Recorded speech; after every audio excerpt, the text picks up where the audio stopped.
Tras la retirada de los turcos, Allenby y su ejército capturaron Jerusalén el 9 de diciembre. En los Estados Unidos, la guerra contra Alemania había sido declarada en abril.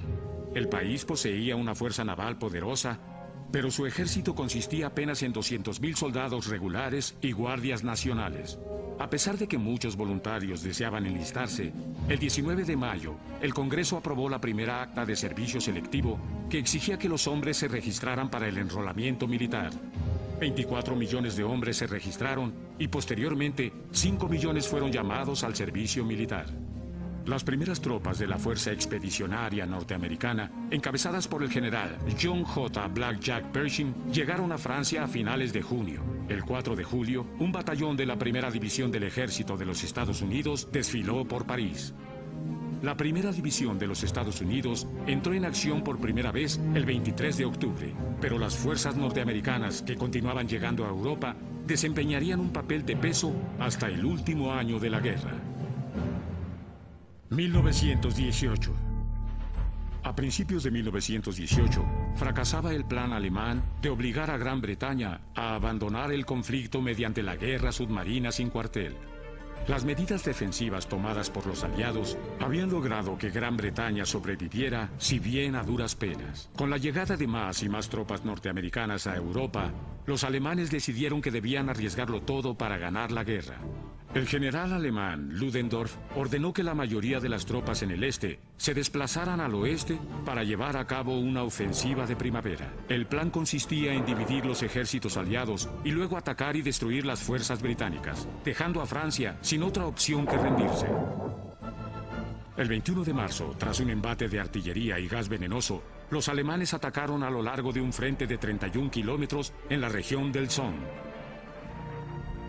El quinto ejército británico fue aplastado al avanzar los alemanes unos 30 kilómetros hasta ser detenidos el 5 de abril por tropas francesas que llegaron en auxilio de las británicas. Los aliados sufrieron 150.000 bajas y 90.000 hombres más fueron hechos prisioneros. Los aliados pronto nombraron al general francés Ferdinand Foch comandante en jefe de todas las fuerzas aliadas.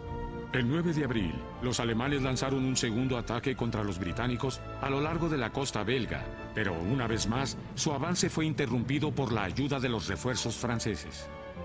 El tercer ataque contra los aliados comenzó el 27 de mayo con los alemanes avanzando hacia el río Marne, a menos de 30 kilómetros de París. Esta vez, los norteamericanos fueron llamados al frente. Se ordenó a la segunda y tercera división del ejército de los Estados Unidos que defendieran los puentes que cruzaban el Marne en Château-Thierry y en el área al oeste de la aldea llamada Velo-Good. Estos lograron resistir el avance alemán y lanzaron un contraataque que obligó a los alemanes a retirarse. Los inexpertos norteamericanos habían demostrado su valía. El 15 de julio, el general Ludendorff ordenó un segundo ataque al Marne. Sus tropas pudieron cruzar el río, pero nuevamente su avance fue impedido por las tropas francesas y norteamericanas. El general Foch convocó a un contraataque aliado. A partir del 18 de julio, los franceses y los norteamericanos forzaron a los alemanes a retroceder al otro lado del Marne. El 8 de agosto, las fuerzas británicas y francesas atacaron a los alemanes en el norte, cerca de la frontera belga. A este siguieron ataques aliados en el sur. El 12 de septiembre, el general Pershing encabezó un ataque con más de 500.000 hombres del primer ejército de los Estados Unidos contra la última posición alemana en el norte de Francia, en San Miguel. Fue una gran victoria norteamericana, en la que se tomaron 16.000 prisioneros alemanes y las bajas fueron únicamente 7.000. Los alemanes, ahora a la defensiva, fueron obligados a replegarse a la línea Hindenburg, donde había comenzado su ofensiva de marzo. El final de la guerra al fin se discernía. Para entonces, el aeroplano ya desempeñaba un papel importante en la guerra.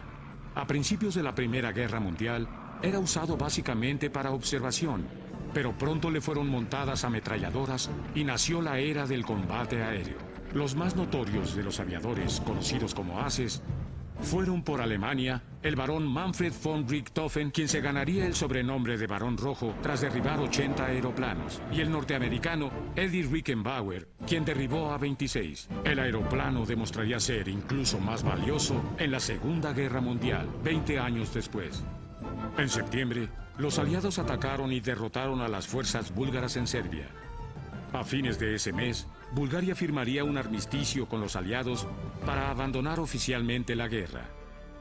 También en septiembre, el general Allenby guió a sus tropas británicas a la victoria en la campaña de Palestina.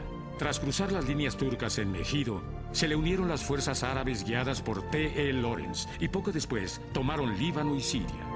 El 30 de octubre, Turquía derrotada firmó el armisticio, retirándose de la guerra. El 27 de octubre, el nuevo comandante italiano, el general Díaz, lanzó un ataque aliado contra los austriacos en Vittorio Veneto. El ejército austriaco fue completamente destrozado y para principios de noviembre, los italianos finalmente ocupaban Trieste. El 3 de noviembre, se negoció el armisticio entre Austria-Hungría y las potencias aliadas. Solo faltaba la derrota de Alemania. El 26 de septiembre, una ofensiva aliada fue lanzada al noroeste de Verdún, entre el río Meuse y el bosque de Argonne.